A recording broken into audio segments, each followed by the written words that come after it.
வணக்கம் ஃப்ரெண்ட்ஸ். 20ஆம் நூற்றாண்டு முடிஞ்சு 21வது நூற்றாண்டுல இப்ப நம்ம பயணிச்சுக்கிட்டு இருக்கோம். அதுலயும் 25 வருடங்கள் முடிஞ்சிடுச்சு.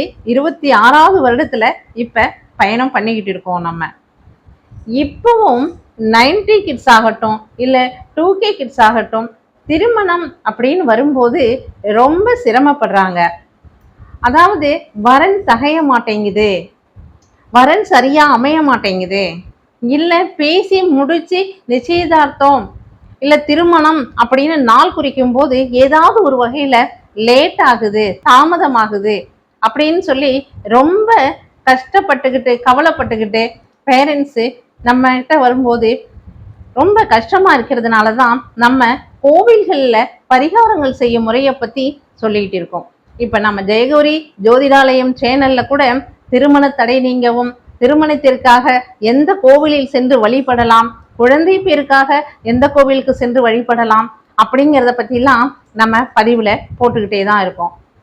அதே போல ஒரு சிம்பிளா, அதாவது ரொம்ப கஷ்டப்படாம நம்ம வீட்டிலேயே இருந்து கூட இந்த விரத முறையை கடைபிடிக்கலாம். அப்படி கடைபிடித்து திருமணத்தை நடத்தி வைக்கக்கூடிய முருகப்பெருமான் நேரில் வந்து நடத்தி வைப்பார் அப்படின்னு சொல்றாங்க. அதாவது பங்குனி உத்தரத்தன்னைக்கு நம்ம விரதம் இருந்து வேண்டுதல் செஞ்சோம்னா, நீங்க வீட்டிலிருந்தும் செய்யலாம், கோயில இருந்தும் செய்யலாம். செஞ்சீங்கன்னா உடனே அவரே ஆள் அனுப்பி திருமண தடையை நீக்குவாரு, உங்களுக்கான செயல்களை செய்து கொடுப்பாரு அப்படின்னு சொல்லிட்டு நம்ம பெரியவர்கள் சொல்லியிருக்காங்க. அப்படிப்பட்ட பங்குனி உத்தர வழிபாடை பத்தி தான் நம்ம இந்த பதிவுல பார்க்க போறோம். ஃப்ரெண்ட்ஸ், ஜெயகௌரி ஜோதிடாலயம் சேனலை நீங்க முதன் முறையா பார்க்குறவங்களா இருந்தா சப்ஸ்கிரைப் பண்ணுங்க, அப்படியே பெல் ஐக்கானை கிளிக் பண்ணுங்க, லைக் பண்ணுங்க, ஷேர் பண்ணுங்க. ஃப்ரெண்ட்ஸ் வாங்க ஃப்ரெண்ட்ஸ், பதிவுக்குள்ள போலாம்.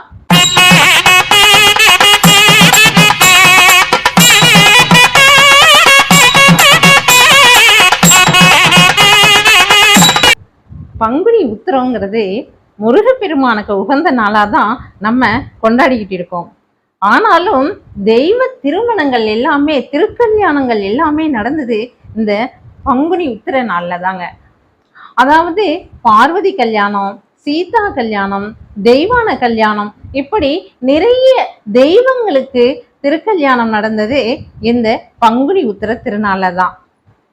தேவர்கள் அத்தனை பேரும் தேவேந்திரனும் சூரபத்மனை நினைச்சு ரொம்ப பயந்துட்டு எங்கனாலும் ஒளிஞ்சிட்டு இருக்காங்க.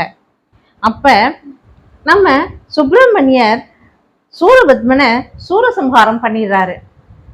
சம்ஹாரம் முடிஞ்ச உடனே தேவேந்திரனுக்கு அவருடைய தேவலோகம், அந்த தேவேந்திரன் பதவி மற்றும் சுதந்திரமும் கிடைச்சிருது தேவர்களுக்கும் தேவேந்திரனுக்கும். அப்ப ரொம்ப சந்தோஷப்பட்ட தேவேந்திரன் என்ன செய்யறாரு, நமக்கு இப்படிப்பட்ட சுதந்திரத்தையும் பதவியையும் மீட்டு கொடுத்த சுப்பிரமணியனுக்கு நம்ம என்ன செய்யலாம் அப்படின்னு யோசிச்சுட்டு இருக்கும்போது, அவர்கிட்ட இல்லாதது என்ன இருக்கு, என்ன கிஃப்ட் கொடுத்தா அவருக்கு சரியா இருக்கும் அப்படின்னு யோசிக்கும் போது தன்னுடைய மகளான தெய்வானையே திருமணம் செய்து வைக்கிறார்.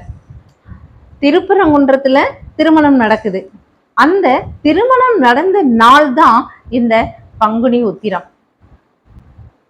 இப்படி திருமணம் செய்து கொடுத்ததால சுப்பிரமணியரும் தெய்வானையும் ரொம்ப சந்தோஷமா திருப்பரங்குன்றத்துல இருக்கிறதுனால நாமளும் பங்குனி உத்திரத்தன்னைக்கு விரதம் இருந்தா இந்த மாதிரி சந்தோஷமான கல்யாண குணங்கள் எல்லாம் நமக்கு கிடைக்கும், திருமண தடை நீங்கி திருமணம் நடக்கும் அப்படின்னு பெரியவங்க சொல்லியிருக்காங்க.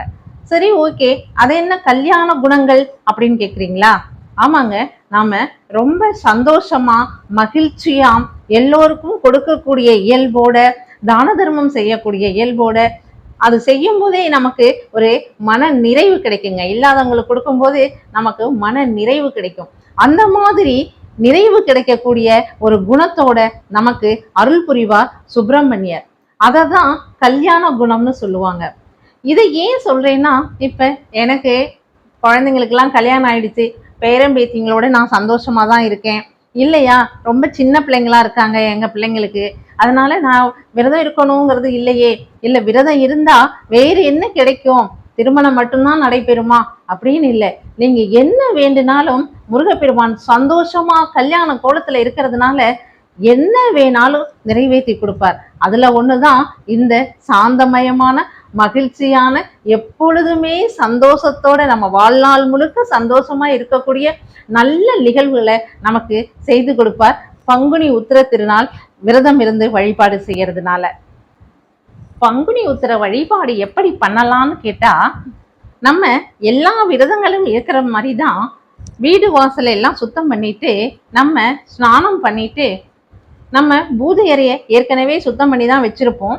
அதுல விளக்குகள் 5 முக விளக்குகள் 2 ஏற்றி வச்சுட்டு நம்ம வெத்தலையில அகல் விளக்கு இருக்கு இல்லைங்களா, அதுல 6 வெற்றிலை வைத்து 6 அகல் விளக்கு, புது விளக்கா வாங்கினாலும் ஓகே தாங்க, 6 அகல் விளக்குகளை வச்சு அதுக்கு சந்தனம் குங்குமம், வெற்றிலைக்கும் வைக்கணும் அகல் விளக்குக்கும் வைக்கணும். சந்தனம் குங்குமம் விட்டு நல்லெண்ணெய் விட்டு இல்லைன்னா நெய் விட்டு பஞ்சு திரி போட்டு விளக்கேற்றி வைத்து முருகப்பெருமானின் திருவுருவ படம் அல்லது சிலை அல்லது வேல் எது இருந்தாலும் பரவாயில்ல, மனையை அலம்பிட்டு, அதாவது பலகைன்னு சொல்லுவோம் இல்லையா, அந்த பலகையை அலம்பிட்டு அதுல கோலம் போட்டு அதன் மேல முருகப்பெருமானின் படத்தை வைத்து அதுக்கு நம்ம பூக்களால நம்ம பொட்டு குங்குமம்லாம் வச்சு நல்லா அலங்காரம் பண்ணிடணும். அலங்காரம் பண்ணி வச்சுட்டு அதுக்கு முன்னாடி நம்ம பூவு பழம் வெத்தலை பாக்கு என்னென்ன இருக்கோ அது எல்லாத்தையுமே ரெடியா எடுத்து வச்சுக்கணும். பூஜைக்கு என்ன செய்ய வேண்டுமோ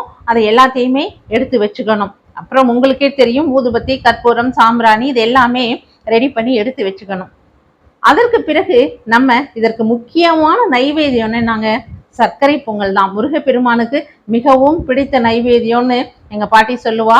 என்னன்னா சர்க்கரை பொங்கல் தான் அவங்களுக்கு ரொம்ப பிடிச்சதுங்களாம். அதனால சர்க்கரை பொங்கலை பண்ணி நைவேத்தியமா எடுத்து வச்சுக்கணும். நீங்க காலையிலிருந்து நீங்க விரதமா இருந்து இந்த பூஜையை முடித்த பிறகுதான் நீங்க உணவு உண்ண வேண்டும்.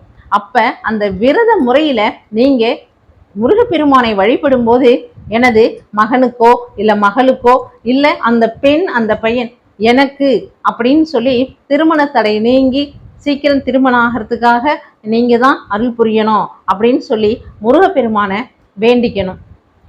இதுல முக்கியமான ஒரு அம்சம் என்னன்னா, பேரண்ட்ஸை விட அந்த பெண்ணோ பையனோ தான் இந்த விரதத்தை கடைபிடிக்கணும். அப்படி அந்த விரதத்தை கடைபிடிக்கும் போது நீங்க கந்தசஷ்டி கவசம் இல்ல திருப்புகழ் இல்ல வேல்மாறல் இதுல ஏதாவது ஒன்றை எடுத்து நம்ம அந்த வழிபாடு செய்யும் போது புத்தகத்தை பார்த்து நல்ல, அதாவது ஸ்பெல்லிங் மிஸ்டேக் இல்லாம சொல்லும் போது ப்ரொனன்சியேஷன் மாறி வருது, அந்த மாதிரி இல்லாம அழகா அதனுடைய அர்த்தம் மாறிடுங்க. ப்ரொனன்சியேஷன் மாறினா அர்த்தம் மாறிடும். அதனால புத்தகத்தை பார்த்து அழகா முருகப்பெருமானை நோக்கி படித்து என்னோட வேண்டுதலை நிறைவேற்றி வைங்க அப்படின்னு சொல்லி வேண்டணும். இதுல நமக்கு ஏற்கனவே நான் சொன்ன மாதிரிதான் குழந்தைகள் திருமணம் மட்டும் இல்ல, நம்மளோட ஆயுள் ஆரோக்கியம் எல்லாத்துக்காகவும் நம்ம வேண்டிக்கலாம்.